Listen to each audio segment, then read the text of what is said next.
Ratchet Clank Rift Apart is a game that utilizes dimensions and dimensional rifts, and that would not have been possible without the solid-state drive of the PlayStation 5. And that would not have been possible without the solid-state drive of the PlayStation 5.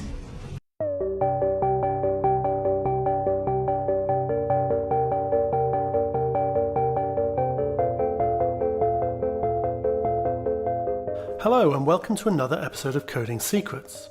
In this episode I'm looking into Insomniac's claims that Ratchet & Clank's Rift Apart gameplay wouldn't be possible without a PS5. Having platinumed the final game, I can state that the way the Rift gameplay was represented before launch was pretty misleading. There were amazing sequences of Ratchet zipping between many other worlds all chained together into awesome action sequences. Turns out in the final game, these are mostly just cutscenes or very short sections of very limited gameplay.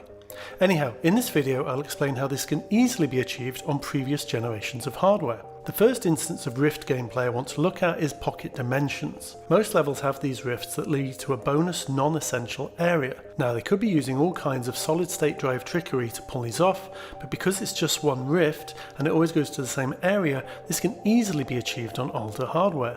I don't want to go into a whole breakdown of various level streaming techniques, as I don't think you need to understand them to understand how this can be achieved, but let's just take the example of Ratchet's spaceship or the shop where you buy your weapons. Obviously these things take memory and are probably loaded in as you approach them. They will have a very low memory version of the visuals for, say, the ship, so you can see it in the distance, and as you get nearer the game will load in the high detail model. This is very standard on games. So when you aren't near the ship, the memory that would be used for the ship or the shop is free to be used by other things. So as you approach the pocket dimension rift, that section will be loaded into the memory area that the ship or the shop used to be. This is just an example and may not be accurate for this particular game, but you get the concept. Let's say you're loading between the ship and the rift area, you only have to start loading each section when you're halfway between them, so you have plenty of time to load. Now obviously it would be pretty hard to fit an entire level into the same amount of memory as the ship or the shop would fit into, but you can see that the pocket dimensions are really graphically basic, and in fact just seem to use a lot of the same generic objects like crates that would already be available in generic memory. So it's pretty much a sky dome, a few small platforms, generic objects and nice lighting. So on older hardware it wouldn't take much memory, especially as it also uses the generic objects, all of which would make it quick to load, and you can't even see through the rifts until you're very close to them, giving you even more time to load. Okay, so the pocket dimensions are relatively easy, so what about the show-stopping sections when you jump from rift to rift in quick succession? Surely that would need the PS5's solid-state drive, right? Well, no. Let's have a look at this sequence that Insomniac say wouldn't be possible without the PS5. This is what we're trying to do, is build worlds that feel real and are bringing you in. You're exploring these brand new spaces. And this is something that we never could have done on previous generations. Ratchet & Clank Rift Apart is a game that utilizes dimensions and dimensional rifts, and that would not have been possible without the solid-state drive of the PlayStation 5. The SSD is screamingly fast. It allows us to build worlds and project players from one place to another in near instantaneous speeds. It is unbelievable game changer in terms of we can now do gameplay where you're in one world and the next moment you're in another. And we're loading up levels that happen so quickly and in the action that you don't even imagine that this is something that we couldn't do before because it feels so natural. Long gone are loading screens. Now it's all about bringing exciting new adventures.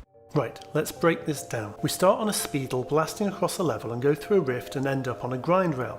The important thing to note here is that none of this is optional, it's forced. This is important because it means you can preload the grind rail section while you are playing the speedle section. In fact, every section of this sequence is both forced and small. You only move across a very small part of the world and have very little ability to even move during this section. This means the game has the whole time you're playing the section to load in the next section. So imagine the game has two memory buffers. The first buffer holds the section you're currently playing in. While you're playing, it can load the next section into the second buffer. To transition between the buffers, you can just have a very simple intermediate void location permanently in memory to hide any swap over glitches that might happen. As soon as you hit the transition, you can start loading the next section into the first buffer, as that isn't needed anymore. So, in this example, you have around 8 seconds between sections to load and decompress data, which is plenty of time to load small sections of predetermined gameplay. You could have even preloaded a lot of the creatures and animations needed before the sequence starts, so all you're loading are the backgrounds. If you wanted to be even smarter, because each section is contained to a linear, constantly moving forward gameplay, you could literally stream in which polygons and textures are needed for each frame of the gameplay. You could pre-calculate every polygon and texture needed and just stream it like streaming a movie. The only thing you can do in the gameplay is move left, right, up and down, which just changes the camera view position slightly. Everything else is completely preset. Now, to be clear, in this game they're using the SSD to do everything properly. I'm just explaining how other pretty simple techniques can be used to achieve exactly the same thing on older hardware. In fact, I designed something for LEGO Star Wars 3 where you could instantly swap back and forth between two vastly different sections of gameplay, and you can always see both sections of gameplay happening at the same time, which is even harder to achieve. Just imagine the gameplay happening in the circle is viewed through a rift and you have the same effect, and that's all running on a PS3 2 console generations ago. Anyway, that's a quick look at the coding secrets that could allow Ratchet & Clank Rift Apart gameplay to be achieved on basically any other console from the last decade, not just the PS5. Anyway, until next time, goodbye.